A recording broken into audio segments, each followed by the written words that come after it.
ખેડૂતો પર વધુ એક આફત આવી પડી છે। ડુંગળી બરબાદ કરી દેતો બાફિયા રોગ આવ્યો છે। ડુંગળી પકવતા ખેડૂતો પર હવે મોટી આફત આવી પડી છે। ડુંગળીના પાકમાં બાફિયો રોગ જોવા મળ્યો છે। કમોસમી બાદ હવે બાફિયા રોગનો કહેર વર્તાઈ રહ્યો છે। તો ભાવનગરમાં ડુંગળીના પાકમાં બાફિયો રોગ આવી ગયો છે અને મહુવા, તળાજા, ઘોઘા, સિહોર સહિતના ખેડૂતો નહાલ બેહાલ થઈ ગયા છે। કમોસમી વરસાદે ખેડૂતોની કમર તોડી નાખી છે। તો ખેડૂતોના પાક પર પાણી ફેરવાઈ ગયા છે અને ભાવનગર જિલ્લામાં પડેલા કમોસમી વરસાદના કારણે જિલ્લામાં ડુંગળીના પાકમાં બાફિયા નામક રોગ આવી ગયો છે। મહુવા, તળાજા, ઘોઘા, સિહોર અને પાલીતાણા જેવા પંથકોમાં મોટા પ્રમાણમાં ડુંગળીનું ઉત્પાદન વધારા પ્રમાણમાં ખેડૂતો કરતા હોય છે।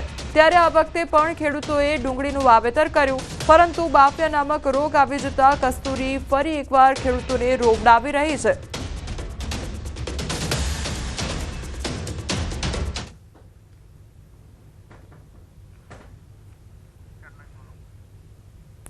તો ડુંગળીમાં બાફિયા નામનો રોગ આવી ગયો છે અને તેના કારણે ખેડૂતોને હવે પારાવાર મુશ્કેલીનો સામનો કરવો પડશે।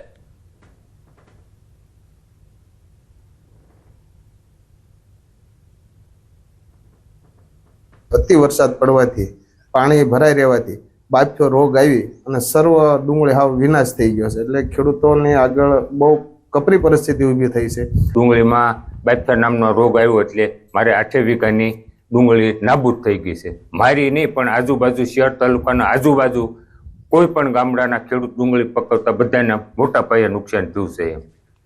તો કસ્તુરી પર કમોસમી વરસાદે એવો કહેર વરસાવ્યો કે ખેડૂતોને હવે રાતા પાણી રોવાનો વારો આવ્યો છે। ખેડૂતોનું કહેવું છે કે 30,000 રૂપિયા જેટલો ખર્ચ કરવા છતાં પણ હવે ખેતરમાં કંઈ જ રહ્યું નથી। ખેડૂતોનું કહેવું છે કે જો આ રીતે જ કુદરતનો કહેર વરસતો રહેશે તો ખેડૂતોને બરબાદ થઈ જવાનો વારો આવશે। બાફિયા નામનો રોગ આવ્યો એટલે બધું નાશ થઈ ગયો છે। કળી અમારે 400 થી 500 રૂપિયાનો ભાવ હતો। એ ભાવની કળી અમે લાવ્યા અને વીઘે લગભગ 30,000નો ખર્ચો કર્યો છે। સુરેન્દ્રનગર જિલ્લામાં કમોસમી વરસાદથી ડાંગરના પાકમાં વ્યાપક નુકસાન થઈ રહ્યું છે। સુરેન્દ્રનગર જિલ્લામાં કમોસમી વરસાદથી મોટા પાયે ખેડૂતોને નુકસાન પહોંચ્યું છે। ત્યારે પાટડી તાલુકાના હેબતપુર ગામમાં કમોસમી વરસાદને પગલે ખેડૂતોએ વાવણી કરેલ અંદાજે 4,000 વીઘા જમીનમાં ડાંગરનો પાક સંપૂર્ણ નિષ્ફળ જતા ખેડૂતોની હાલત કફોડી બની ગઈ છે। ખેડૂતોએ પાક ધિરાણ ભરી શકે તેવી પણ આર્થિક સ્થિતિ ન હોવાથી સરકાર દ્વારા પાક ધિરાણ સંપૂર્ણ માફ કરવામાં આવે તેવી ખેડૂતો માંગ કરી રહ્યા છે। તો ગત વર્ષે ખાબકેલા કમોસમી વરસાદના કારણે ખેડૂતોને નુકસાન થયું હતું, જેમાં હજી સુધી હેબતપુર ગામમાં 135 ખેડૂતો પાક નિષ્ફળ સહાયથી વંચિત છે। 5,000 વીઘાની નુકસાન છે ડાંગરીનું। કોઈને લેવું નથી રહ્યું। કાળા પાણીએ રોવે ખેડૂત, રોવાનું ઉપાડી હોય। અચેકા વીઘે 10,000, 15,000 તો ખર્ચો થયેલો હોય ડાંગરીમાં। આમાં શું અમારે લેવાનું રહે? વારંવાર તાલુકા કક્ષાએ, જિલ્લા કક્ષાએ અનેક રજૂઆત કરે છે અને ડાંગર બધી ઉગી ગયેલ છે અને ખેડૂતના દેવા માફ કરવા અમારી નમ્ર વિનંતી। અમારે ડાંગરમાં પાણી ભરાઈ ગયું, ડાંગર હળી ગઈ। અમારે લોન કઈ રીતે ભરવી સાહેબ? કોઈ આરો નથી એકે ખરાબ હોય। આમાં લેવાનું અમારે શું રહ્યું હોય? વાડવી તો કઈ લેવાનું ના રહે। આમાં દાંતડું ના બે હોય। અમારે સહાયતા કરે આમાં અમારે લેવાનું શું રહ્યું હોય? સહાય કરે તો પગ ઉપર ઉભા રહીએ હોય। છોટાઉદેપુર જિલ્લાના પાવીજેતપુર ગામ પાસેથી પસાર થતી ભારજ નદી ઉપરનો બ્રિજ 2 વર્ષથી તૂટી ગયેલી હાલતમાં હતો।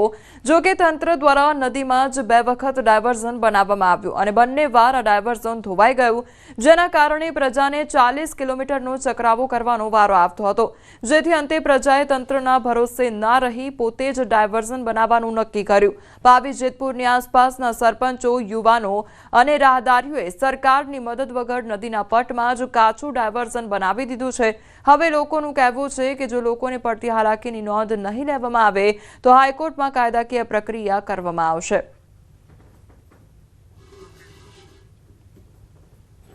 છેલ્લા 3 વર્ષથી આ તકલીફ પડે છે, જે આ 138 વિધાનસભામાં લાગે છે, જે અત્યાર સુધી 3 વર્ષમાં 1-2 વાર જોવા નહીં આવ્યા અને નહીં કોઈ પૂછતા, અને સરકારી તંત્ર અત્યાર સુધી કોઈ અમને 1 રૂપિયાની મદદ કરી નહીં। પસાર થઈ રહી છું ત્યારે હું લોકોના પ્રશ્નો અને એમના ચહેરા ઉપર જોઈ શકું છું કે અહીંયાથી નીકળે છે તો કેટલા હેરાન થાય. તો શું તમને ત્યાં ખુરશી પર બેસીને આ લોકોનો પ્રશ્નો નથી દેખાતા? તગારો તમારો વિકાસ છે.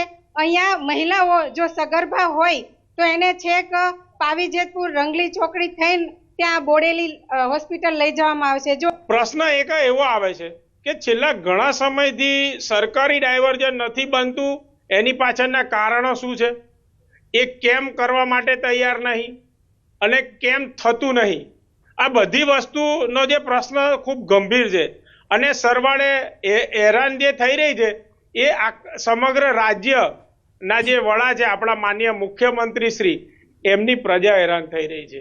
તો જનતા ડ્રાઈવર્ઝન બનાવ્યું ને આજે પબ્લિકને મુશ્કેલીનો સામનો કરવો પડતો તો એના માટે જે જનતા ડ્રાઈવર્ઝન બનાવ્યું તો તંત્રએ આ વસ્તુની નોંધ લેવી જોઈએ કે આજે 6.5 કરોડ રૂપિયા આપણા જતા રહ્યા તોય આજે એનું કંઈ છે નહીં. મહેસાણા જિલ્લાની નર્મદા કેનાલોમાં સિંચાઈનું પાણી ન છોડતા હવે ખેડૂતો હેરાન પરેશાન થઈ રહ્યા છે. બહુચરાજી અને જોટાણા તાલુકાના ખેડૂતો ભારે હાલાકી ભોગવી રહ્યા છે તો ખેડૂતોને તેમનો ઊભા પાક સુકાઈ જવાનો ભય છે. ચણા, રાયડો, એરંડા, ઘઉં સહિતના પાકને પાણી ન મળતા ખેતીમાં મોટું નુકસાન થવાની ખેડૂતોને ભીતિ સેવાઈ રહી છે. પાણી ન છોડાતા કેનાલો સૂકી ભટ્ટ થઈ ગઈ છે તો કેનાલોમાં વૃક્ષો ઉગેલા પણ જોવા મળી રહ્યા છે. 1 કલાક છોડે ને અહીંયા છોડે 1 કલાક આવીને બંધ થઈ જાય. એરંડા, કપાસ, ઘઉં, ચણા, તુવેર, રચકા, અન્ય પાક બધા સુકાય. અમારે સાહેબ પાણી આવતું નથી કેનાલમાં, અમારો પાક સુકાય છે. પાણી તો છોડવામાં એટલે વિનંતી છે. પાણી વગર ચણા છે, એરંડા છે, તુવેર છે, માલ સુકાય અમારો. આણંદ જિલ્લાના તારાપુર તાલુકામાં પડેલા કમોસમી વરસાદે ખેડૂતોની કમર તોડી નાખી છે. રાપુર તાલુકાના 40 ગામોના ખેડૂતોની આજીવિકાનું સાધન ડાંગરની ખેતી છે અને કમોસમી વરસાદે ડાંગરના પાકને બરબાદ કરી નાખ્યો છે. તારાપુર એપીએમસીમાં તારાપુર, પેટલાદ, સોજિત્રા, ખંભાત, માતર, ખેડા, ધોળકા, બાવળાથી રોજના 400 જેટલા ટ્રેક્ટર સાથે ખેડૂતો ડાંગરના વેચાણ માટે આવે છે, પરંતુ આ વર્ષે ડાંગરના ભાવ નબળા હોવાનું ખેડૂતો જણાવી રહ્યા છે. તો બીજી તરફ તારાપુર એપીએમસી સરકારે હજી ટેકાના ભાવ જાહેર કર્યા નથી. આ બંને મહત્વની બાબતો વચ્ચે તારાપુર એપીએમસીમાં ખેડૂત પીસાઈ રહ્યો છે.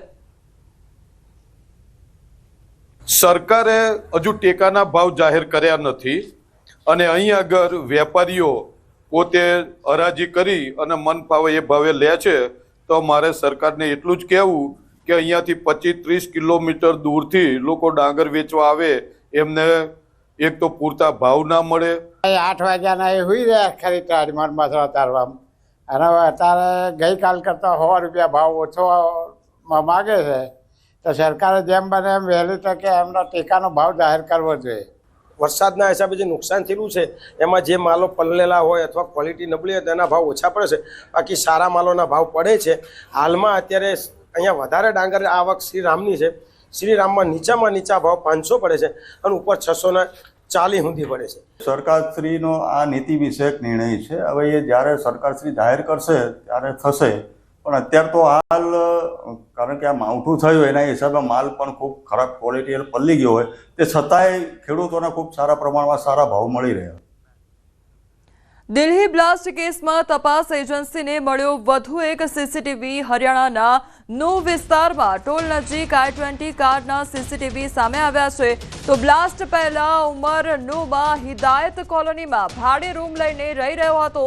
સીસીટીવીમાં દેખાય છે કે ઉમરની I-20 કાર એટીએમ પાસે ઊભી રહે છે. તેમાંથી એક વ્યક્તિ ઉતરીને ચાલીને જાય છે અને ઉમર ગાડીને ટોલ તરફ લઈ જાય છે. તો યુનિવર્સિટીના ઇલેક્ટ્રિશિયન શોએબની સાડીના ઘરે ઉમર રોકાયો હતો. કારમાંથી ઉતરનાર વ્યક્તિ શોએબ છે કે અન્ય કોઈ, તેની પણ તપાસ હાથ ધરવામાં આવી રહી છે.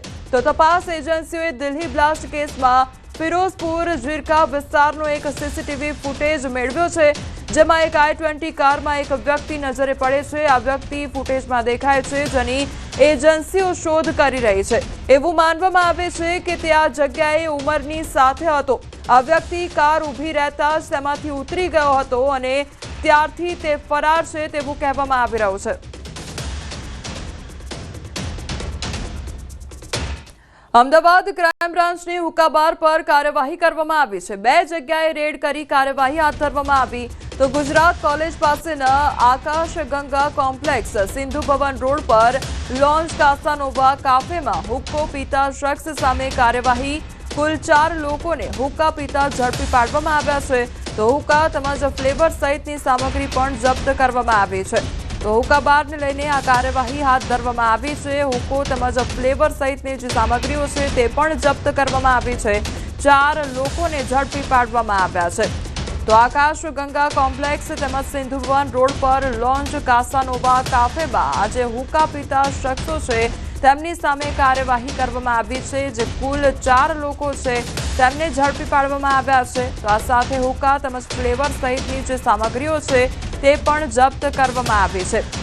તો ક્રાઇમ બ્રાન્ચ દ્વારા આજે રેડ છે તે પાડવામાં આવી હતી। હુક્કા બાર પર કાર્યવાહી કરવામાં આવી। 2 જગ્યાએ રેડ પાડવામાં આવી હતી, જેમાં ગુજરાત કોલેજ પાસેના જે આકાશ ગંગા કોમ્પ્લેક્સ છે તેમાં રેડ પાડવામાં આવી હતી। આ સાથે અન્ય સ્થળ જે સિંધુ ભવન રોડ પર લોન્ચ કાસાનોવા કાફે છે ત્યાં પણ રેડ પાડવામાં આવી હતી।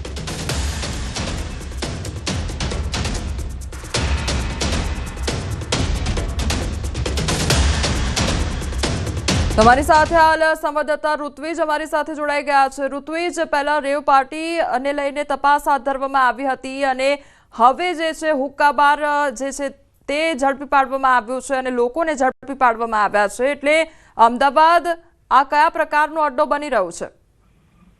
જી કોમલ, વાત કરીએ તો છેલ્લા કેટલાય સમયથી અમદાવાદ ક્રાઇમ બ્રાન્ચ સહિતની જે એજન્સીઓ અને સ્થાનિક પોલીસ છે તે જે અસામાજિક પ્રવૃત્તિઓ થઈ રહી છે ત્યાં વારંવાર આ પ્રકારની કાર્યવાહી કરવામાં આવી રહી છે। ખાસ કરીને ગઈકાલની વાત કરીએ તો અમદાવાદ ક્રાઇમ બ્રાન્ચ દ્વારા અલગ અલગ જગ્યાઓ પર જે હુક્કા બાર ચાલતા હોય ત્યાં કાર્યવાહી કરવામાં આવી હતી અને અમદાવાદ ક્રાઇમ બ્રાન્ચ દ્વારા 2 જગ્યાએથી હુક્કા પીતા 4 શખ્સોને ઝડપી પાડ્યા છે। તેમની પાસેથી કેટલાક હુક્કા પણ જપ્ત કરવામાં આવ્યા છે, ઉપરાંત ફ્લેવર પણ જપ્ત કરવામાં આવી છે અને આ જે ફ્લેવર છે તેને એફએસએલમાં મોકલવાની કામગીરી છે તે અમદાવાદ ક્રાઇમ બ્રાન્ચ દ્વારા કરવામાં આવી છે। એફએસએલના રિપોર્ટ બાદ આ જે શખ્સો છે તેમના વિરુદ્ધમાં કાર્યવાહી પણ થઈ શકે છે। એફએસએલના રિપોર્ટ ઉપર સમગ્ર આધાર રહેલો છે અને આ રીતે શહેરમાં જે કેટલીક જગ્યાઓ ઉપર અસામાજિક પ્રવૃત્તિઓ થઈ રહી છે ત્યાં હવે પોલીસ દ્વારા કડકમાં કડક કાર્યવાહી કરવામાં આવી રહી છે। જે ઋત્વિજ, સમગ્ર માહિતી બદલ આપનો આભાર।